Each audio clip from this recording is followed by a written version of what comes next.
The movie opens with a harrowing montage depicting a city tearing itself apart from the inside out. The streets of Boston are absolute chaos.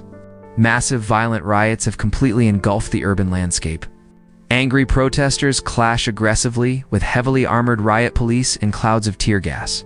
Windows are shattered, buildings burn, and lawlessness reigns supreme. The city is drowning in corruption, poverty, and violence, setting a deeply grim, dystopian tone for the story. The timeline shifts slightly back to a seemingly peaceful moment.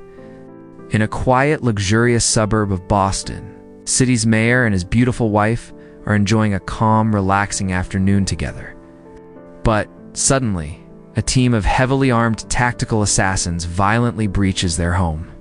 They execute the security detail, storm into the living room, and brutally murder the mayor in cold blood, leaving his grieving family behind in the wreckage. We cut forward several years. The murdered mayor's son, Eddie, has grown into a hardened, cynical police officer, working in the heavily corrupted Boston Police Department alongside his loyal best friend and partner, Trenton. On a rare day off, a group of off-duty police officers gather to play a friendly game of basketball, but tensions within the force are incredibly high. A bitter, aggressive argument breaks out on the court, escalating into a violent brawl among the cops. Eddie, emotionally detached and numb to the surrounding violence, simply sits on the sidelines, casually chatting with Trenton as if the brutal fight happening just feet away is completely normal.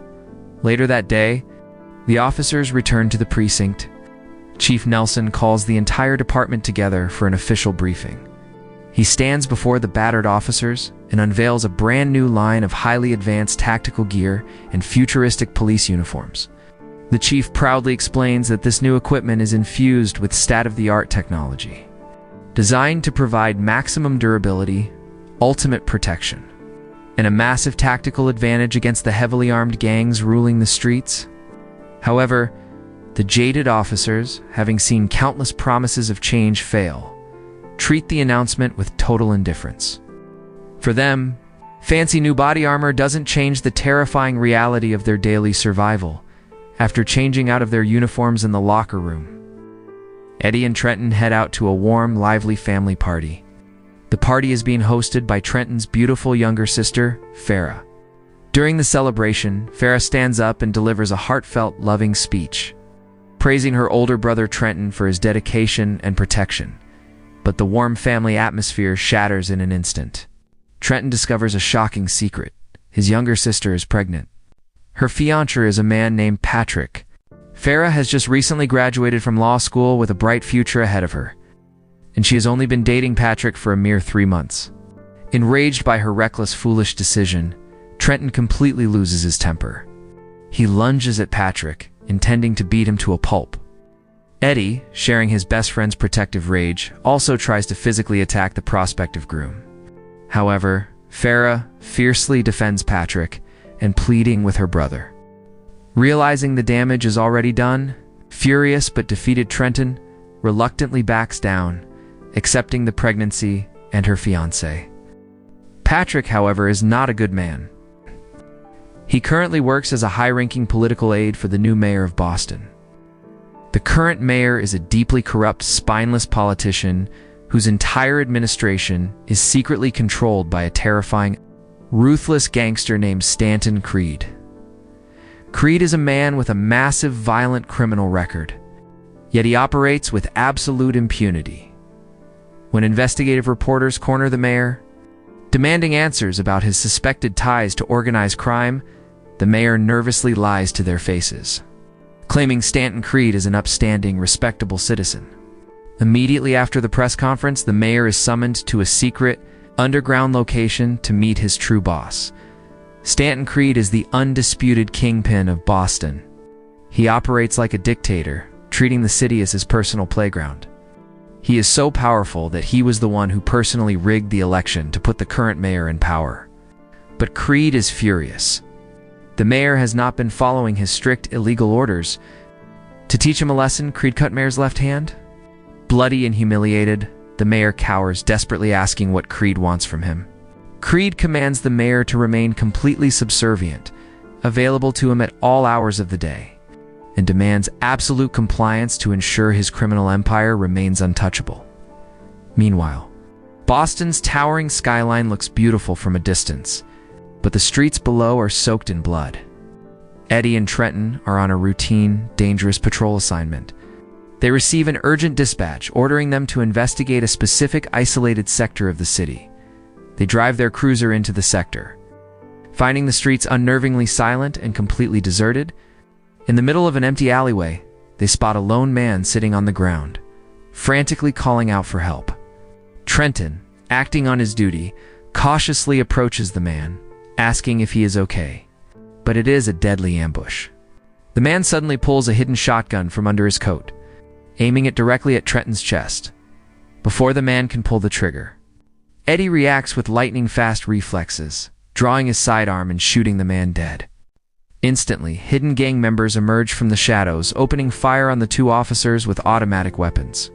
A brutal, deafening shootout erupts in the narrow alley. The situation rapidly deteriorates as they are heavily outgunned. Trenton screams into his radio for immediate backup, telling Eddie they need to fight their way back to the cruiser to survive in the chaotic. The two partners are violently separated. Trenton is forced to retreat into an abandoned, crumbling factory controlled by the gangsters. Navigating the dark, maze-like corridors, he stumbles across a terrified prostitute hiding in a room. As he pushes further into the shadows, a hidden shooter ambushes him. A gunshot rings out in the dark, and Trenton falls. The timeline skips forward to grueling months. Miraculously surviving the shootout, Trenton is back on his feet. The story shifts to Farah and Patrick, who have officially gotten married. To the outside world, they appear to be a happy, loving couple. At City Hall, corrupt mayor is completely ignoring his duties.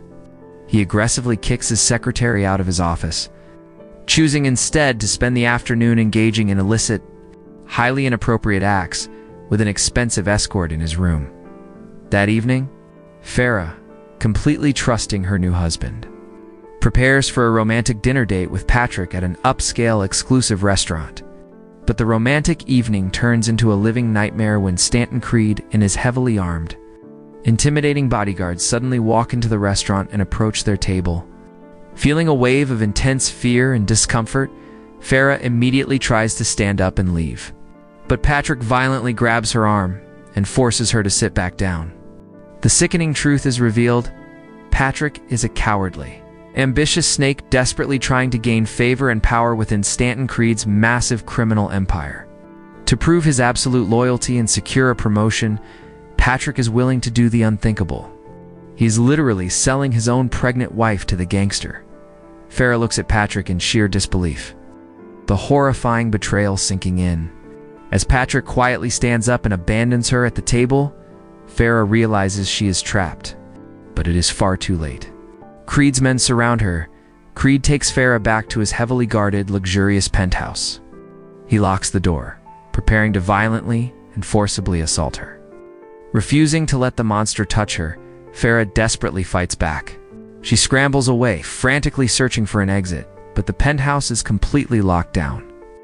With no escape route available and realizing the horrifying fate awaiting her, Farah makes a tragic, devastating choice. She runs to the edge of the high-rise balcony and throws herself off the roof, plummeting to her death to escape Creed's clutches.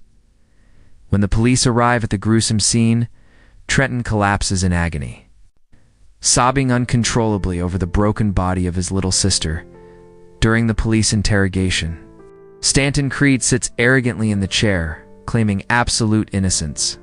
He spins a disgusting lie, telling the detectives that Farah came to him begging for a job, became emotionally unstable, and simply committed suicide of her own free will. Furious and wanting to rip Creed's head off, Trenton tries to attack him. But Creed mockingly suggests Trenton ask Patrick what really happened. Trenton is bad mood and go to Patrick, who is crying and acting like innocent. Trenton demands to know how his sister died. A cowardly, pathetic Patrick simply whispers, "I'm sorry," refusing to say another word. Driven by an unquenchable thirst for bloody vengeance, Trenton meets with Eddie. Eddie proposes a lethal plan. They will hunt down and assassinate Creed, along with his top lieutenant, Randy. Trenton, Initially hesitant to cross the ultimate line, agrees to start by finding Randy for answers. The two heavily armed officers storm into a crowded, dimly lit bar known to be Randy's hangout. Using brutal, aggressive force, they violently interrogate the patrons, demanding Randy's exact location. Hearing the commotion, Randy confidently walks out from a back room, ordering his heavily armed gang members to execute the two cops. A massive, bloody shootout tears the bar apart. Eddie and Trenton violently eliminate Randy's men.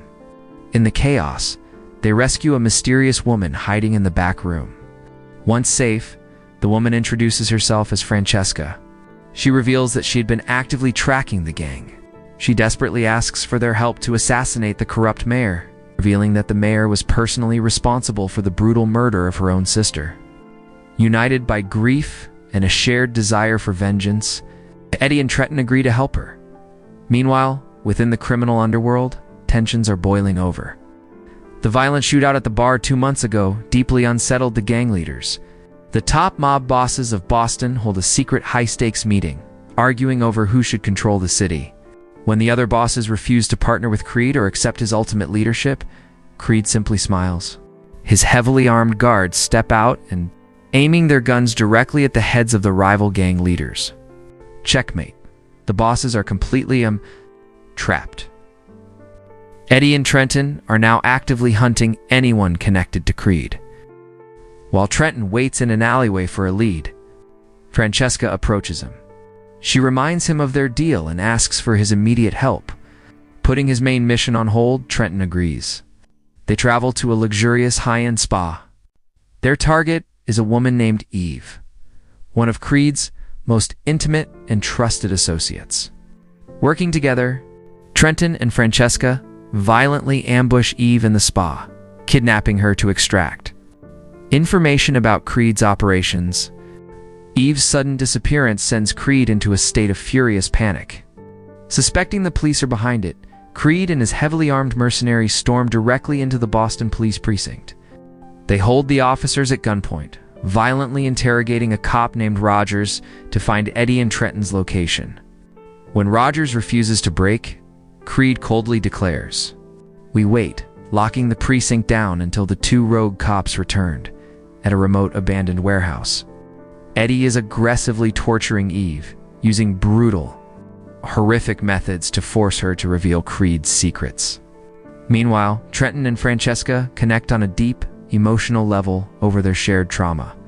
The intensity of their situation boils over, and they share a passionate, intimate moment together. Inside the warehouse, Eddie's frustration peaks. Eve refuses to say a single word. Eddie decides to just execute the hostage. Trenton and Francesca rush in, physically restraining Eddie and begging him not to cross that line. But tragedy strikes anyway. During the brutal interrogation, Eve had been subjected to severe waterboarding. The trauma is too much for her body. Her lungs give out, and she dies on the floor. When Creed eventually witnesses his partner's death, a rare moment of genuine, agonizing heartbreak washes over the ruthless gangster, determined to complete her own mission. Francesca heads straight for the corrupt mayor. She disguises herself as a high-end escort and smoothly bypasses his security. Using her seductive charms, she lures the mayor into a false sense of security and quickly snaps heavy metal handcuffs onto his wrists. Trapping him to the bed, Francesca leans in close and reveals her true identity, telling him about the sister he murdered. The mayor, completely devoid of empathy, doesn't even remember her sister. To save his own skin, he frantically offers Francesca vast amounts of money, trying to buy his life. But Francesca's desire for vengeance is absolute. She pulls out a sharp hunting blade and mercilessly stabs the mayor dozens of times, leaving him in a massive pool of his own blood. With the mayor dead, Eddie, Trenton, and Francesca gear up for the final assault. They launch a massive, coordinated attack on Creed's primary smuggling and money laundering facility. Moving with lethal precision, they execute the outer perimeter guards with suppressed weapons, slowly creeping toward the heart of the operation inside the facility. Patrick and Rogers are casually managing the illegal business, completely unaware of the impending slaughter. But Creed, always one step ahead, has already received intel that Eddie's team is breaching the compound. He immediately orders his elite top-tier assassin to hunt them down and eliminate them. Navigating the dark. Industrial corridors, Eddie's team corners Randy, holding him at gunpoint and demanding his help to navigate the facility.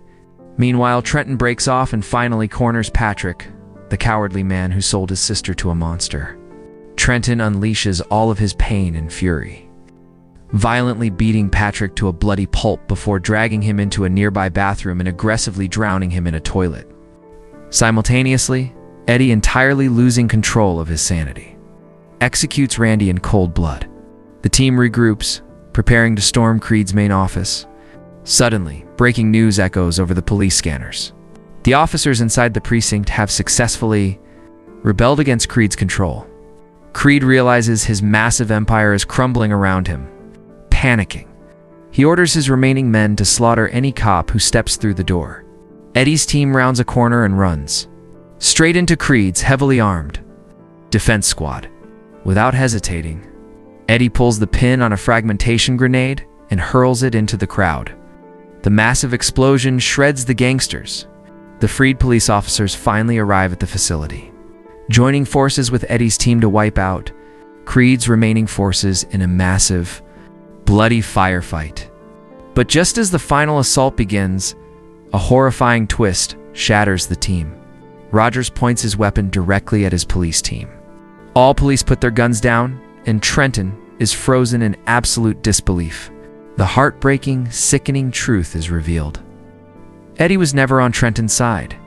Eddie has been secretly working directly for Stanton Creed the entire time, driven by sheer, unadulterated greed and an overwhelming obsession to build and control his own massive criminal empire. A chaotic, desperate struggle breaks out. Trenton, fueled by betrayal, furiously attacks Roger, beating him mercilessly. While Trenton is distracted, Eddie slips away, heading directly for Creed's office. In a moment, violent, bloody fight breaks out between the two power-hungry monsters. After a brutal struggle, Eddie successfully murders Stanton Creed, seizing the throne for himself.